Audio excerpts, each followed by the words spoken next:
Welcome to FPL Selection. Today we'll take a look at how the team is shaping up for Game Week 8, but first a quick look at how we got on in Game Week 7. 44 points and back down to around 800,000. Quite a poor week overall really. The clean sheet from Pope, Defcons for Tarkowski and Lacroix, nothing in midfield, and had Haaland captain, which at this point is fairly irrelevant really. But 7 out of 7 captaincy returns for the season, so that's a nice positive. But to be honest, it was a fairly uneventful week and nothing much worth talking about. So I think it's going to be better just to move on and see what comes next week. So looking ahead to Game Week 8, I have 2 transfers in the bank. I'm likely just to use the one this week, which will certainly see Barnes finally leave my team. I have got Semenyo in mind, because he's just killing me every week at this point. But I don't think I need to rush and get him in this week. I think Palace away is a difficult fixture, and I probably need to make a couple other moves just to fit him in with sort of the ideas that I've got at the moment. So I'll wait another week on him, but I have been waiting patiently to get Paqueta in. West Ham have a good run of fixtures over the next 4, the likes of Brentford, Leeds and Burnley. They look decent over a long period as well, sort of well into January. He's got a lot of routes to points. He's on penalties, a lot of the set pieces, certainly more since Nuno came in as well. He's putting up good numbers on the DEFCON. I sort of see him as a cheaper version of Bruno Fernandes. You know, lots of different ways he can score his points, and you know he's someone that's going to get all the minutes as well. So I think West Ham certainly, you know, there's a lot to improve for them. They should get a little bit of new manager bounce now with some better fixtures under Nuno. A few clean sheet points probably. There's, you know, a good chance of that. He's only 5.9 million, so I'm seeing him as sort of a long-term cheaper pick. Potentially Anderson's going to leave my team at some point. I think Paqueta's got a bit more potential to, you know, score points in a lot of different ways. So yeah, I think it's a nice set and forget, probably until sort of the AFCON transfers come into play at the end of the year. Also free up a little bit of budget to help me get Semenyo in the next couple of weeks, and I'm looking to upgrade Mateta quite soon as well. So yeah, it's going to be just a good little move. Barnes is, you know, not worth keeping, so I'll wait until close to the deadline before making the move, but I'm sort of 90-95% sure it will happen. So moving on to the team, Pope has Brighton away. Newcastle have the second best defence behind Arsenal for expected goals conceded. They've been really good defensively this season, and Pope seems to keep picking up the bonus points as well. He's had a few save points. I think he's probably the best goalkeeper choice in the game at the moment, and I'm just glad I got on him early and went for that slightly more expensive one just to get that, you know, higher chance of the clean sheets.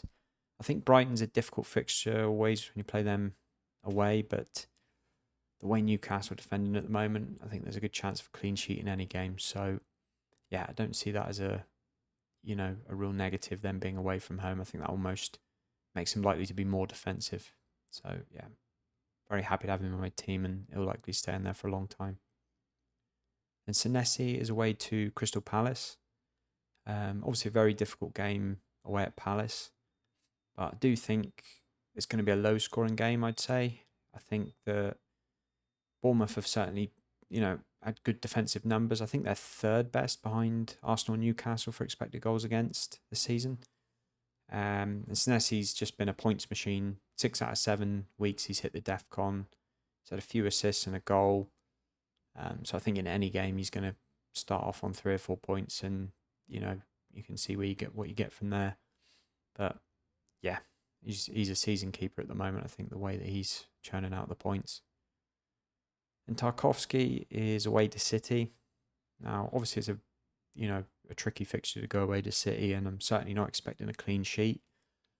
But he's hit the DEFCON 6 out of 7 weeks this season, and you know, you'd be pretty sure he's going to have a good chance of hitting it in this one. He's going to be busy.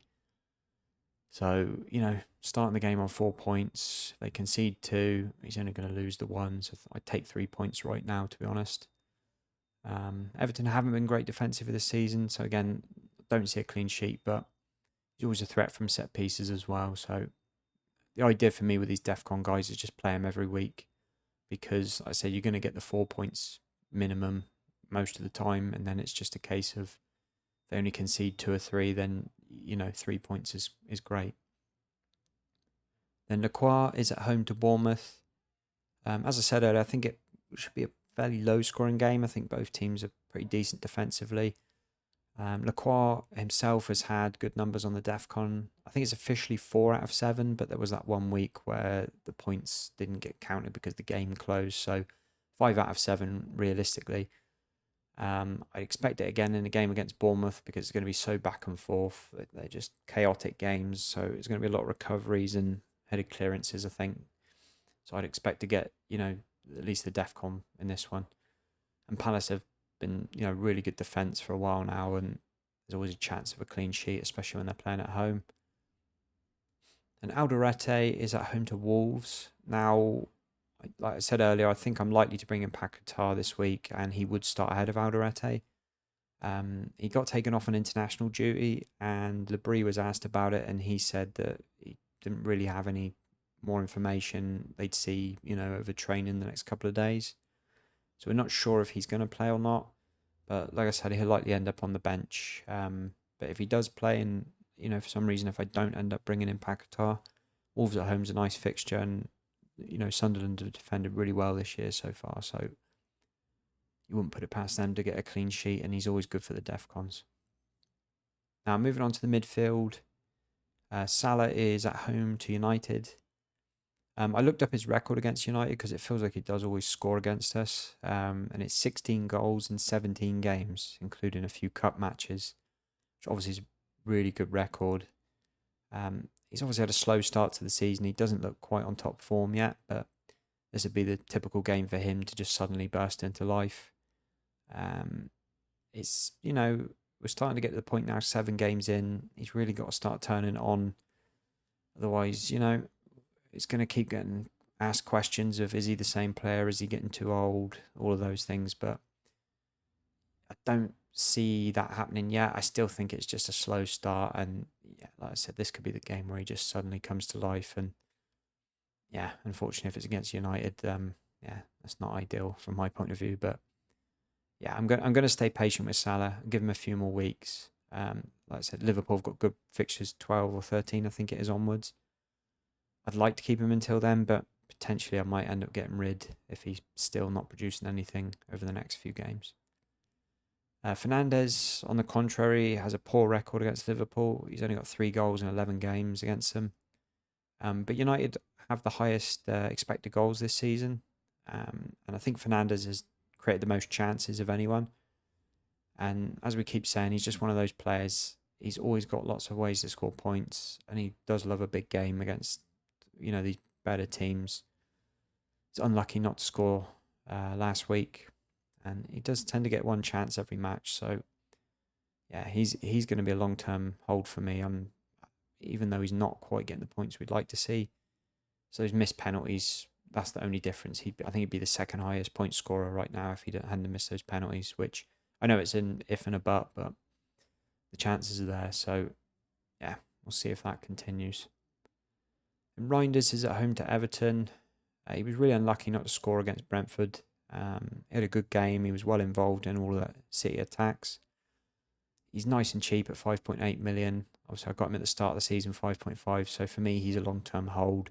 City have got some really nice fixtures from game week 12 or 13 it is, that their run gets really nice. I think just at his price, I'm happy to see him sit there. And, as long as the returns keep sort of ticking over every 2 or 3 matches, he's well involved. He's getting the minutes. It's very rare that we get a second City asset that's, got the regular minutes and good potential for points at such a cheap price. So, yeah, I'm happy to hold him for a little while.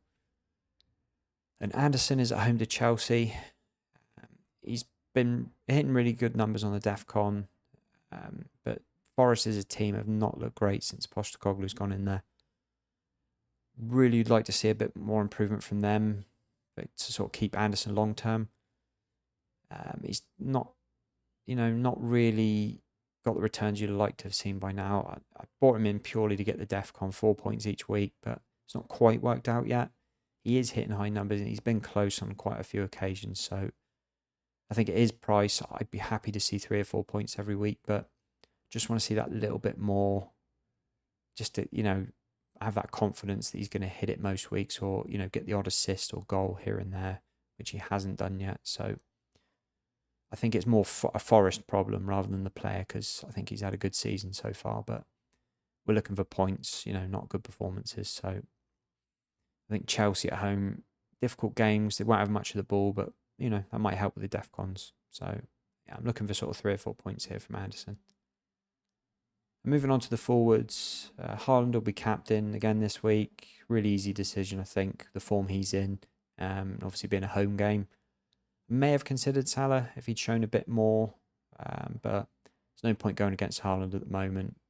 Don't need to try and be clever this early in the season, and yeah, I'm just going to keep it on him until we see, any sort of downturn in form from him. Pretty obvious pick for everyone at the moment. And then Mateta has Bournemouth at home.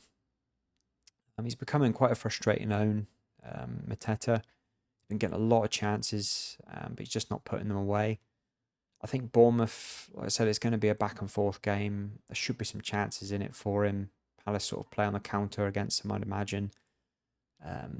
And yeah, I think he's going to get the opportunities. I'd like to see a return from him this week. Otherwise, I'm going to start really losing patience. I've got Pedro and Gyökeres on my list of considerations at the minute. And yeah, if get another blank from Mateta, it might just be the excuse to get rid. But like I said, I think this Bournemouth fixture could be decent for, a goal from him, on the counter. So in summary, Haaland will certainly be my captain this week. Not going to overthink that one. Salah vice captain, and just hope he blanks being a United fan. Paqueta will almost certainly come in for Barnes and start ahead of Alderete. Like I said earlier, he's an injury doubt anyway, so I think that, like I said, the Paqueta transfer is 90 to 95% going to happen. So that's it for this one. Thanks for watching, and we'll catch you on the next one.